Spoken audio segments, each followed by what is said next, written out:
नमस्कार, स्वागत है आपका ईटी नाउ स्वदेश पर। मैं हूं आपके साथ पूजा त्रिपाठी और आप देख रहे हैं कंज्यूमर इज किंग। और इसमें हर बार की तरह हम आपके लिए लेकर आते हैं एक ऐसा मुद्दा जो कि जानना ज़रूरी है, समझना ज़रूरी है और आपके हित की बात हम यहाँ पर करते हैं। तो आज भारतीय की अगर बात करें, भारतीय निवेशकों की, तो अक्सर ये माना जाता है कि भारतीय जो है वो सबसे ज़्यादा निवेश या तो गोल्ड में करते हैं या फिर शेयर बाजार में करते हैं। लेकिन इस बीच एक रिपोर्ट आई है सीबीआरई की तरफ से और ये जो रिपोर्ट है ये कुछ अलग ही कहानी बता रही है। इसमें उनका कहना है कि सबसे ज़्यादा निवेश जो है वो रियल एस्टेट में हो रहा है। निवेश के मामले में फिलहाल जो पसंदीदा विकल्प है वो रियल एस्टेट सेक्टर को बताया जा रहा है। Real estate consulting firm CBRE की माने तो 2022 के पहली छमाही में निवेश पूरे 42% बढ़ा है। रियल एस्टेट में बढ़ते निवेश पर हम आगे भी चर्चा करेंगे और आपके लिए वो क्या मायने हैं इस पर भी हम आगे बात करेंगे, लेकिन सबसे पहले आपको दिखा देते हैं ये report. Real estate consulting firm CBRE की रिपोर्ट के मुताबिक जनवरी से जून तक यानी 2 तिमाहियों में रियल एस्टेट में निवेश 42% बढ़कर $3.4 बिलियन पर पहुंच चुका है।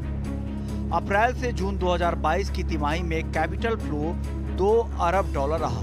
ये आंकड़ा पिछले साल के मुकाबले 47% ज्यादा है। Real estate consulting firm CBRE south Asia की एक रिपोर्ट के मुताबिक 2022 की दूसरी तिमाही में सबसे ज्यादा निवेश दिल्ली एनसीआर, चेन्नई और मुंबई में हुआ है, जो तकरीबन कुल निवेश का 90% है। लेकिन गौर करने वाली बात यह है कि रियल एस्टेट में इस निवेश का बड़ा हिस्सा इंस्टीट्यूशनल इन्वेस्टर्स की ओर से आया है। आंकड़ों की बात करें तो तकरीबन 65% निवेश मौजूदा प्रोजेक्ट्स में किया गया है, जबकि डेवलपर्स ने खुद नए प्रोजेक्ट में 31% निवेश किया है। इससे पहले जून महीने में आई जेफरीज की रिपोर्ट में दावा किया गया था कि मार्च 2022 में भारतीय परिवारों ने 49.4% निवेश रियल एस्टेट में किया था, जो रियल एस्टेट के कुल इन्वेस्टमेंट का तकरीबन 10% है। सीबीआरई की रिपोर्ट में साफ तौर पर कहा गया है कि रियल एस्टेट में निवेश की बड़ी वजह कोविड के बाद ऑफिस खुलना है, इसलिए करीब 57% निवेश ऑफिस स्पेस में हुआ है। रियल एस्टेट में कुल निवेश का 67% हिस्सा फॉरेन इन्वेस्टर्स का आया है। रियल एस्टेट में बढ़ता निवेश बेशक एक अच्छी खबर है। इस सेक्टर में रिकवरी से निवेशक उत्साहित है, लेकिन गौर करने वाली बात यह है कि रिटेल निवेशकों की भागीदारी में कमी सोचने पर मजबूर करती है।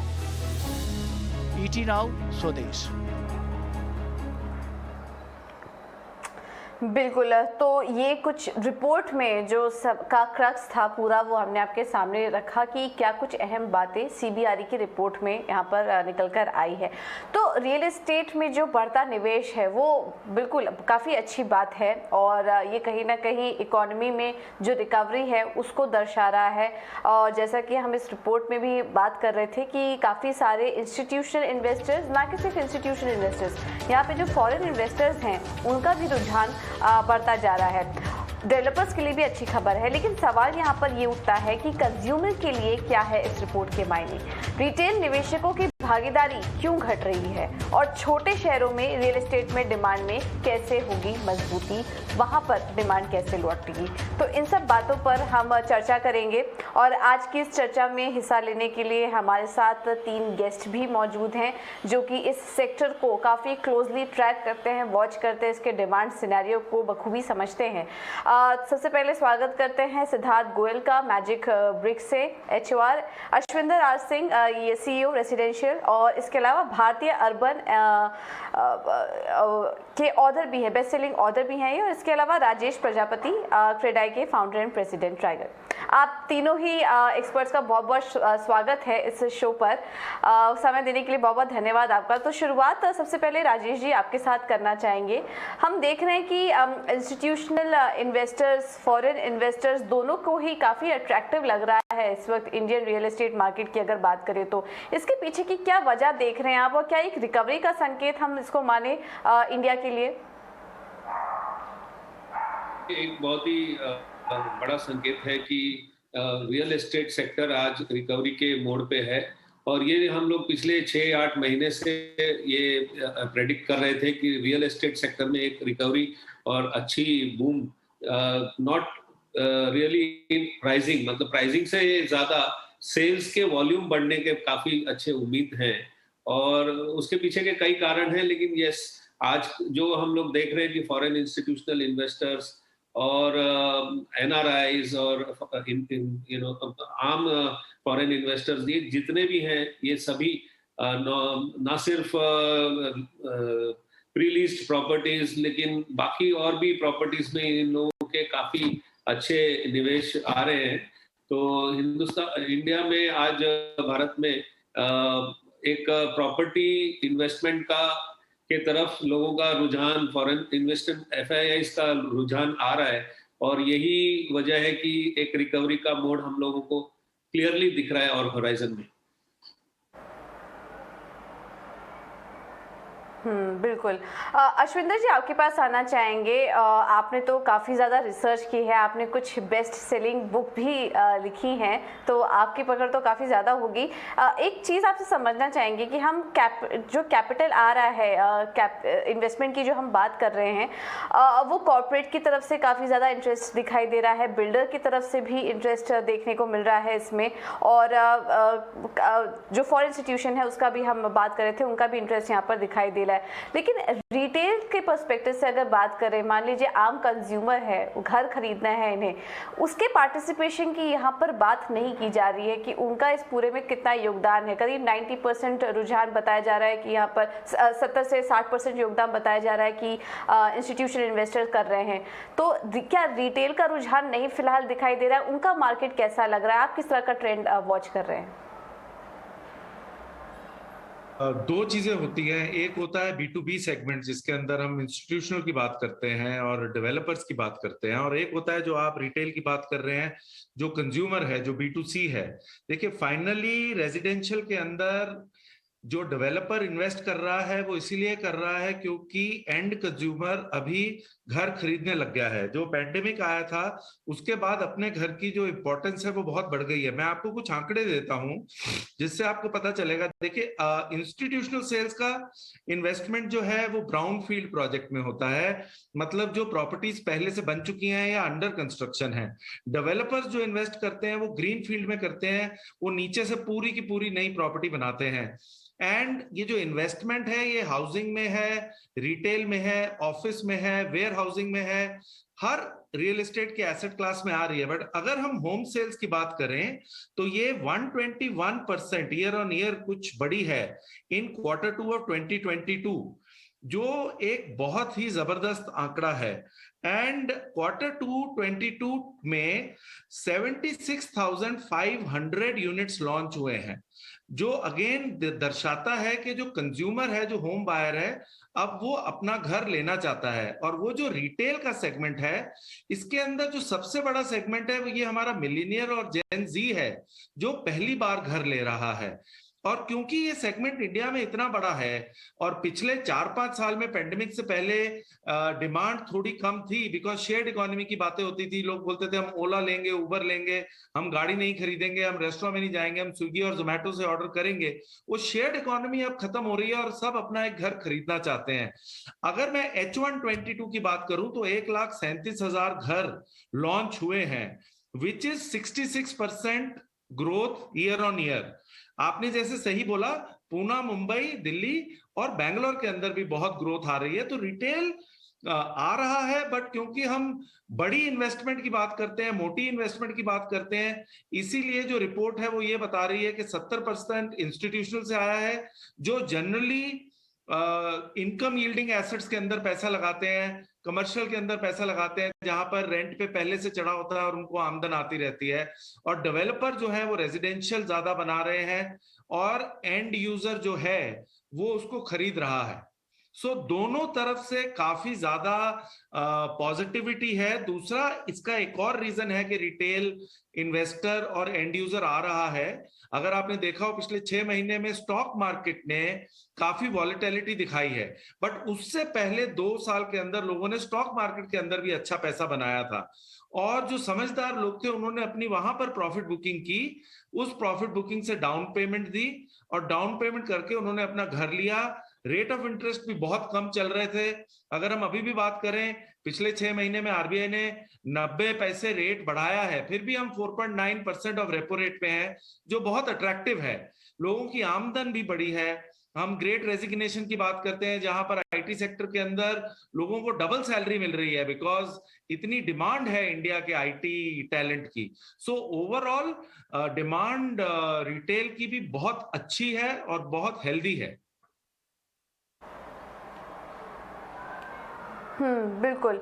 चलिए, इसको हम आगे भी इस चर्चा को और बढ़ाएंगे, लेकिन इस रिपोर्ट में एक और चीज़ यहाँ पर निकल कर आई कि जो रुझान है वो मेट्रो सिटीज़ की तरफ से काफ़ी आ रहा है, जैसा कि अभी हमें अश्विंदर भी बता रहे थे। सिद्धार्थ, अब आपसे भी समझना चाहेंगे, आप भी काफ़ी क्लोजली डिमांड को वॉच करते होंगे, ज्योग्राफी वाइज भी, सेगमेंट वाइज भी, तो आपको किस तरह की डिमांड नज़र आ रही है? कहाँ से ज़्यादा क्वेरीज आ रही है? किस ज्योग्राफी से डिमांड इस वक्त दिखाई दे रही है?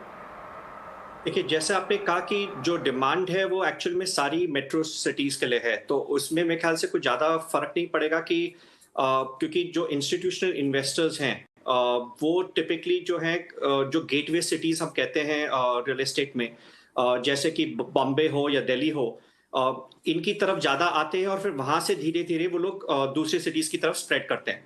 अभी पैंडेमिक के कारण जो है काफ़ी कुछ इन्वेस्टमेंट होल्ड पे चला गया था। ऐसा हमने ये नहीं देखा कि कोई भी इन्वेस्टमेंट कंट्री के बाहर चला गया हो, स्पेशली रियल एस्टेट इन्वेस्टमेंट, क्योंकि जो भी कैपिटल आया है उसको हम पेशेंट कैपिटल बोलते हैं, कि जहाँ पे इन्वेस्टर्स, जो इंस्टीट्यूशनल इन्वेस्टर्स हैं, वो ये देख रहे हैं कि उनका इन्वेस्टमेंट कम से कम पहले 5 साल से लेकर 10 साल तक किसी कंट्री में रहे। और इंडिया का क्योंकि जो मैक्रो इंडिकेटर्स हैं, पॉपुलेशन ग्रोथ, जीडीपी ग्रोथ, ये सब अब देखेंगे, इनकम ग्रोथ, तो ये जो है बहुत पॉजिटिव है। तो इस हिसाब से जो है जो इंस्टीट्यूशनल इन्वेस्टर्स हैं वो लोग इंडिया की तरफ बहुत आकर्षित हैं। उनका कैपिटल जो यहाँ पे सेफ है, लेकिन क्योंकि अक्सर जो है उनको हमारी टियर 2 टियर 3 सिटीज इमीडिएटली समझ में नहीं आती, उसमें टाइम लगता है, तो इसके लिए वो ज्यादातर जो है पहले मेजर सिटीज में आते हैं, फिर वहां से धीरे धीरे जैसे उनके रिलेशंस बढ़ते हैं डेवलपर्स के साथ हो या दूसरे इंडियन फाइनेंशियल इंस्टीट्यूशंस हो जिनके साथ में पार्टनर करके वो लोग कैपिटल लगाते हैं, उनके साथ में जैसे रिलेशंस फॉर्म होके अच्छे से डेवलप होते हैं, तो फिर धीरे धीरे वो दूसरी सिटीज की तरफ जाते हैं। तो इस रिपोर्ट में जो सीबीआरई की रिपोर्ट है, आप इसमें देखेंगे तो कि उसमें जो है ज्यादातर ये लिखा गया है कि मैक्सिमम जो इन्वेस्टमेंट है वो मेजर सिटीज चेन्नई, बॉम्बे, दिल्ली, इनकी तरफ गया है। और इसका सीधा सीधा कारण यही है क्योंकि पैंडेमिक के बाद में अभी जो हम लोग देख रहे हैं कि वर्क फ्रॉम होम जो है वो अभी कम होता जा रहा है और हाइब्रिड वर्किंग आ रहा है, जहाँ पे कस्टम ऑफिस एम्प्लॉइज जो हैं वो ज्यादातर वापस ऑफिस में भी जा रहे हैं। तो डिमांड जो अपने टियर 2 टियर 3 सिटीज में चले गए थे वो अभी वापस मेट्रो सिटीज में वापस आ रहे हैं। तो इसी के लिए हमने देखा कि इंक्लूडिंग रेंटल डिमांड जो है वो it has shot up through the skies, कि डिमांड जो है कम से कम 20-25% की ग्रोथ दिखा रही है टिपिकली सारी सिटीज में। तो डिमांड जो बिजनेसेस हैं उनके ऑफिसेज जो हैं वो सारे मेजर मेट्रोज में वापस चालू हो रहे हैं। इसी के लिए जो इन्वेस्टमेंट जो है वो ज्यादातर मेजर मेट्रोज में ही जा रहा है। बिल्कुल। तो बेसिकली इस रिपोर्ट में ये बताया गया है कि ये जो बड़ा पैसा है ये मेट्रो सिटीज़ में इसलिए आ रहा है क्योंकि वहाँ पर फिलहाल डिमांड सिनेरियो बेहतर नज़र आ रही है। बड़ा पैसा जो है वो ये सारी मेट्रो सिटीज़ ही अट्रैक्ट कर पा रही है, इस वजह से इस तरह के आंकड़े यहाँ पर हम देख पा रहे हैं कि निकल कर आ रहे हैं। राजेश जी, ये तो बात हुई, हमने रिपोर्ट को लेकर चर्चा की है, लेकिन थोड़ा इससे अलग हट कर अगर रियल एस्टेट की बात करें, मार्केट ओवरऑल सिनेरियो की इस वक्त बात करें, तो जैसा कि हम देख रहे हैं कि मेट्रो की तरफ इन्वेस्टमेंट शिफ्ट हो रहा है, ऐसा ही कुछ टियर 2 टियर 3 सिटीज में भी आ सके इस तरह का निवेश। ऐसे में क्या करना चाहिए? बिकॉज आप पूरी बॉडी को रिप्रेजेंट कर रहे हैं, आप रियल एस्टेट डेवलपर्स को रिप्रेजेंट कर रहे हैं, सरकार के साथ भी आपकी पॉलिसी लेवल्स पर चर्चा होती होगी, तो टियर 2 टियर 3 सिटीज में भी इस तरह का निवेश आए, वहाँ पे भी इस तरीके के रुझान दिखे, तो इसके लिए क्या करना चाहिए, क्या कुछ कदम उठाना चाहिए? हम लोग क्रेडाई जो है वो पूरे इंडिया के रियल एस्टेट डेवलपर्स को रिप्रेजेंट करता है और हम लोग पिछले 2 साल से तो कुछ ज़्यादा फिजिकल एक्टिविटीज़ यानी कॉन्फ्रेंस वगैरह नहीं ले पाए, मगर हम सारे डेवलपर्स को लेकर के एक ट्रेनिंग भी देते हैं और हम उनको एक आउटलुक देते हैं कि व्हाट इज द मतलब कैसे किस तरह से एक अच्छा प्रोजेक्ट बनाया जाए जिसकी वजह से इंटरनेशनल जो कस्टमर्स हैं, जो फॉरेन इन्वेस्टर्स हैं, उनको भी आप अट्रैक्ट कर सकें। आपकी बुक कीपिंग कैसी होनी चाहिए, आपका क्वालिटी किस तरीके का होना चाहिए, क्या क्या चीजें उस प्रोजेक्ट में होनी चाहिए ताकि लोग उसके तरफ आकर्षित हो। तो ये सारी चीजें हम लोग हमारे जो टीयर 2-3 सिटीज के भाई हैं उनको हम लोग बताते हैं और हम लोग उनको एक तरीके की ट्रेनिंग भी देते हैं। प्लस दूसरी बात, जो हमारे जो इंस्टीट्यूशनल ब्रोकरेज फर्म्स हैं उनको भी हम लोग साथ में लेते हैं और उनके तरफ से भी जो स्टेट चैप्टर्स हैं उनका भी उनके साथ में काफी डायलॉग चलता है और वो लोग भी उसके साथ वो सारे मिलके एक इकोसिस्टम को इस तरह से जनरेट करते हैं कि अच्छी कंस्ट्रक्शन हो, अट्रैक्टिव कंस्ट्रक्शन हो, अट्रैक्टिव वैल्यूएशन हो और एक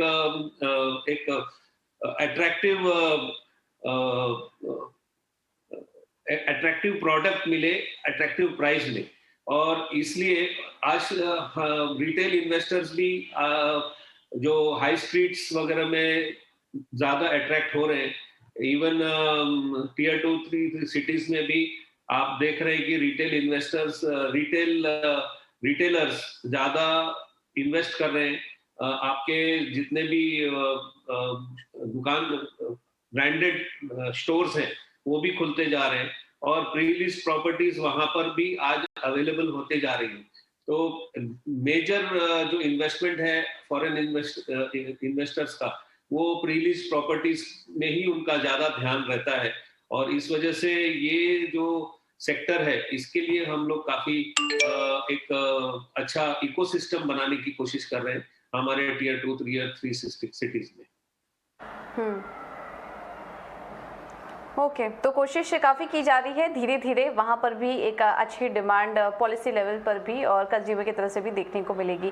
अश्विंदर जी, ऑफिस स्पेस की मांग एक तरफ हम देख रहे हैं बढ़ तो रही है लेकिन दूसरी तरफ मंदी की भी आहट है, ग्लोबल टेंशन भी बना हुआ है, महंगाई भी अपने ऊपरी स्तर पर है इस वक्त। तो ऐसे में ये जो आंकड़े आ रहे हैं, एक रिकवरी दिख रही है मार्केट में, ये कितनी सस्टेनेबल है? रिकवरी सस्टेनेबल है बिकॉज क्या हुआ है, देखिए मैं आपको थोड़ा जियोपॉलिटिकल पर्सपेक्टिव देता हूं। जो अभी वर्ल्ड में चल रहा है, चाइना के अंदर बहुत फैक्ट्रीज बंद हुई हैं, रशिया और यूक्रेन की प्रॉब्लम के कारण यूरोप में लोग बहुत कम जा रहे हैं, काफी मैन्युफैक्चरिंग इंडिया में आ रही है, टेस्ला इंडिया में आ रहा है, किया मोटर्स इंडिया में आ चुका है और बहुत छोटे छोटे एसएमई आउटफिट्स हैं जिन्होंने अपनी प्रोडक्शन इंडिया में शुरू कर दी है। तो बिकॉज एक नई डिमांड जनरेशन आ रही है तो रिकवरी रियल एस्टेट में, चाहे वो ऑफिस स्पेस हो, रिटेल हो या फिर हाउसिंग हो, सस्टेनेबल लग रही है। इंपॉर्टेंट बात यह है कि इंडिया के अंदर प्राइसिंग बहुत इंपॉर्टेंट होती है। तो आप देखेंगे कि अफोर्डेबल और मिड सेगमेंट ग्रो करेगा और टीयर 2 टीयर 3 सिटीज भी ग्रो करेंगी because all said and done अगर आप मार्केट्स देखें, जो चंडीगढ़ की मार्केट है, जयपुर की मार्केट है, मैसूर की मार्केट है, कोयम्बटूर की मार्केट है, अहमदाबाद की मार्केट है, ये हम कवर नहीं करते हैं बिकॉज ऑब्वियसली 70-80% जॉब क्रिएशन जो है वो मेट्रोज में हो रहा है। बट इन मार्केट्स के अंदर भी बहुत अब मैन्युफैक्चरिंग आउटफिट्स आ रहे हैं जिसके कारण जब एम्प्लॉयमेंट आएगी, देखिए एम्प्लॉयमेंट के साथ ही सब कुछ शुरू होता है। जब एम्प्लॉयमेंट आती है, फैक्ट्री बनती है, ऑफिस बनता है, जो लोग ऑफिस में काम कर रहे हैं उनको घर की जरूरत होती है। तो सस्टेनेबिलिटी बहुत रहेगी। शेयर्ड इकोनॉमी के अंदर इंडिया हमेशा से काफी अच्छा रहा है। एक दो चैलेंजेस हैं, हमारा जो रुपी है वो थोड़ा वीक हुआ है, बट अगर हम कन्वर्टेबिलिटी की बात करें और अगर इंडियन गवर्नमेंट डिसाइड कर ले कि अब उन्होंने पेमेंट्स डॉलर में नहीं लेनी है और रुपी में लेनी है, जो कि हमने रशिया में देखा है, जब रशिया ने अभी अपना तेल बेचना शुरू किया और उन्होंने जब रूबल में पैसा लेना शुरू किया तो उनका रूबल स्ट्रांग होता गया डॉलर के अगेंस्ट। तो अगर हम फुली कन्वर्टेबिलिटी की तरफ जाएंगे, पेमेंट्स अगर हम अपने रुपए में लेना शुरू कर देंगे, हमारा रुपी जब स्ट्रांग हो जाएगा उससे हमें और बेनिफिट मिलेगा। तो नए ऑफिसेस भी आएंगे। अभी देखिए जैसे 7-Eleven ने अपना ऑफिस खोल लिया है, उनका हेड ऑफिस जो है वो बैंगलोर में भारतीय में ही आ रहा है, बहुत बड़ा ऑफिस है। सो रिटेल के अंदर बहुत एक्शन है। मॉल का जो थ्रूपुट है इस समय, जो लोगों ने ऑनलाइन सेल्स की तरफ बहुत जा रहे थे, अभी कुछ आंकड़े बता रहे हैं कि मॉल इस समय ऑल टाइम हाई पर है वॉक-इन्स के ऊपर। अगर मैं कुछ नंबर देखूं तो retail leasing activity has touched 1 million square feet in 2022, which is nearly 363% high. तो क्या हो रहा है, कंजम्पशन भी बढ़ रही है और इंडिया की डोमेस्टिक कंजम्पशन जो है वो बहुत जबरदस्त है। अब एक और मैं आपको पर्सपेक्टिव दूं, वो ये है कि अगर आप इंडिया की हॉस्पिटैलिटी इंडस्ट्री देखें इस समय 10 साल पहले जितने लग्जरी होटल्स थे उनका 60 to 70% क्लाइंट बाहर से आता था, डॉलर में पैसे खर्चता था। आज की डेट में पैंडेमिक के बाद 90% क्लाइंट डोमेस्टिक है। और अगर आप किसी भी होटल में जाते हैं इस समय ऑक्यूपेंसी नियरली फुल चल रही है। एवरेज टैरिफ बॉम्बे, दिल्ली, बैंगलोर में 10 से 12 हजार है एक 5 स्टार होटल का। और अगर लग्जरी रिजॉर्ट की बात करें तो 25-25, 30-30 हजार में भी कमरा नहीं मिल रहा है। सो इंडियन कंज्यूमर ने कंजम्पशन करनी शुरू कर दी है। इसका मतलब उनकी आमदन स्टेबल हो चुकी है, सैलरीज बढ़ रही हैं। इन्फ्लेशन जरूर ज्यादा है बट उसको जिस हिसाब से सैलरी बढ़ रही है वो भी काट रहा है। मैन्युफैक्चरिंग यूनिट्स काफी सेटअप हो रहे हैं। शेयर्ड इकोनॉमी के लिए कॉल सेंटर्स वगैरह में दोबारा से बूम आ रहा है। तो ये जो सारी चीजें हैं ये हायर एम्प्लॉयबिलिटी की तरफ जा रही हैं, जिसका मतलब है आने वाले 8 से 10 सालों के अंदर इंफ्रास्ट्रक्चर में बहुत इन्वेस्टमेंट होगी, मैन्युफैक्चरिंग में बहुत इन्वेस्टमेंट होगी, रॉ मटेरियल की बहुत जरूरत पड़ेगी, उसके कारण एम्प्लॉयमेंट जनरेट होगी। और जो आपने पहले पूछा, टीयर 2, टीयर 3 के अंदर भी अब ग्रोथ दिखनी शुरू हो गई है। बिकॉज काफी लोग थे जो पेंडेमिक में अपने घरों में चले गए थे और वो वर्क फ्रॉम होम कर रहे थे। और उन लोगों को स्पेशली आईटी फर्म्स ने बोला है अगर आप दूसरे शहर में चले गए, बिकॉज आईटी फर्म का भी खर्चा कम होता है, तो आप वहीं से काम कीजिए, आप महीने में एक बार ही आकर हमें मिल लीजिए अगर आपको एक रिव्यू करना है। तो हाइब्रिड इकोनॉमी स्ट्रांग है, मैन्युफैक्चरिंग बढ़ रही है, एम्प्लॉयमेंट जनरेशन अच्छी है, सैलरीज बढ़ रही हैं, रेट ऑफ इंटरेस्ट कंट्रोल में है, डॉलर इनफ्लो स्ट्रांग है। तो अगले 8 से 10 साल के अंदर मुझे लगता है कि ये जो ग्रोथ है ये काफी सस्टेनेबल रहेगी और ऑब्वियसली टीयर 2 सिटीज में जरूर जाएगी। हो सकता है कि टीयर 3 के अंदर आने वाले 8-10 साल के बाद हमें वहां पर भी एक अच्छा एक्शन दिखने को मिले। ओके, तो काफ़ी पॉजिटिव पॉइंट्स आपने बताए यहाँ पर कि ग्रोथ ऑन ग्राउंड भी दिखाई दे रही है, ओवरऑल इकोनॉमी में दिखाई दे रही है और ये सस्टेनेबल भी है। फिर सिद्धार्थ, अब आपसे समझना चाहेंगे कि जो ग्रोथ अभी अश्विंदर जी जो बात कर रहे थे, एक काफ़ी पॉजिटिव पिक्चर दिख रही है इस वक्त इकोनॉमी की। धीरे धीरे वहाँ पर सुधार दिखना शुरू हो चुका है। ग्लोबल टेंशन का इम्पैक्ट है लेकिन उससे ज़्यादा कुछ घबराने की ज़रूरत नहीं है। ऐसे मौके पर ये जो ऑनलाइन प्लेटफॉर्म्स हैं, बिकॉज आप मैजिक ब्रिक ऑर्गेनाइजेशन आप हैंडल कर रहे हैं, ये जो ऑनलाइन प्लेटफॉर्म है, डिजिटाइजेशन है, वो इस ग्रोथ में किस तरह से कंट्रीब्यूट कर रहे हैं, किस तरह से सपोर्ट कर रहे हैं, कितना ट्रैक्शन वहाँ से आ रहा है? क्योंकि इसमें एक चीज़ ये भी होती है कि जो घर खरीदार है, जो कंज्यूमर है, वो अभी भी ऑनलाइन प्लेटफॉर्म पर इतना ट्रस्ट नहीं कर पाता, उसको कहीं ना कहीं ट्रस्ट इशू है। धोखाधड़ी के काफ़ी सारे मामले हमने सामने देखे। तो उनका ट्रस्ट गेन करने के लिए आपकी जैसी कंपनी क्या कुछ स्टेप उठा रही है और कितना योगदान आपका रियल एस्टेट की जो ग्रोथ स्टोरी की जो हम बात कर रहे हैं, कितना कॉन्ट्रीब्यूशन वहाँ से है? आपने जिस तरह कहा कि डिजिटाइजेशन के कारण जो है इस वक्त सारी कंपनीज दुनिया भर में डिजिटाइजेशन की तरफ रुख उन्होंने बदल दिया है। पहले सिर्फ इंटरेस्ट ले रहे थे, अब जो है डिजिटाइजेशन उनका एक मेजर स्ट्रैटेजी है। तो इस वक्त जो है कोई भी कंपनी हो, उनको वो समझते हैं कि ब्रिक एंड मॉर्टर तो चाहिए ही चाहिए, लेकिन साथ में आपका ऑनलाइन स्पेस, डिजिटल स्पेस में भी प्रेजेंस होना बहुत जरूरी है। अभी जिस तरह आपने पूछा कि हमारी मैजिक ब्रिक्स जैसी कंपनी क्या कर रही है, हम लोग का जो हमारा रोल है इस पूरे इसमें ये है कि कस्टमर्स जो है उनको अच्छे से अच्छा इंफॉर्मेशन मिले, latest up to date information मिले, उनकी जो क्वेरीज हैं वो रिजॉल्व हो।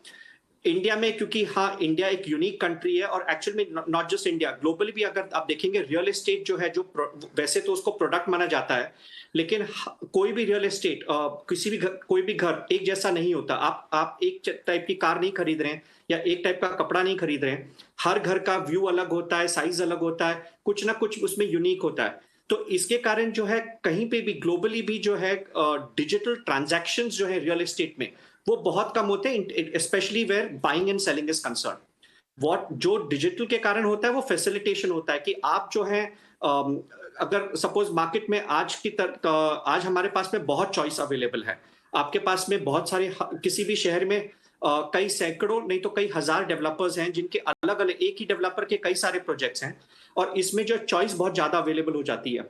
और अक्सर जो है कस्टमर जो है वो थोड़ा कंफ्यूज हो जाता है कि मैं किस चीज को देखूं, मैं इसको देखूं, उसको देखूं, कहाँ पे देखूं।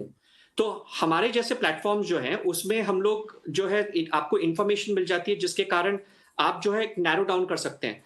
अभी फॉर एग्जांपल हमने पिछले 6 महीने में एक सर्विस लॉन्च की हुई है जिसमें हम लोग जो है जब कोई डेवलपर कोई नया प्रोजेक्ट लॉन्च कर रहा होता है, जिस तरह कार्स में आजकल आपको रिव्यूज मिलते हैं ऑनलाइन, उसी तरह हम लोग जो है न्यू प्रोजेक्ट्स लॉन्चेस का उनका रिव्यू कर रहे हैं, जिसमें हम कस्टमर को इंफॉर्मेशन दे रहे हैं, not just about the project लेकिन आसपास की लोकेलिटी के बारे में कंपैरिजन दे रहे हैं, जिससे किसी जो कस्टमर जो देख रहा है वो कम से कम 50 का प्रोजेक्ट से लेके नैरो डाउन करके कम से कम 3 या 5 प्रोजेक्ट्स देख सकता है। और फिर ये हो सकता है कि ठीक है मैं जाके इन प्रोजेक्ट्स पे जाके मैं आगे नेगोशिएट करूं और ट्रांजैक्ट करूं।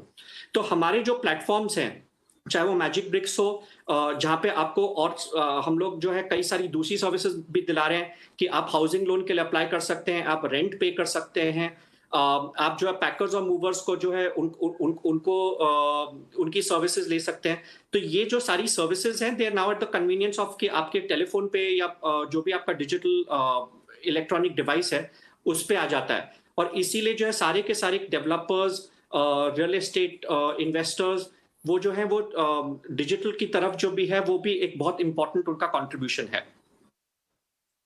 जी जी बिल्कुल सिद्धार्थ जी, तो आप ये इतना समझ में आ गया कि ऑनलाइन के मदद से भी कंज्यूमर को जो 360 डिग्री सपोर्ट चाहिए होता है वो पूरा मिलता है। चलिए फिलहाल समय की थोड़ी कमी है तो इतने ही डिस्कशन हम कर पाएंगे, लेकिन आप तीनों का ही बहुत बहुत शुक्रिया समय देने के लिए, इस चर्चा में पार्टिसिपेट करने के लिए और रिपोर्ट पर अपना एनालिसिस देने के लिए।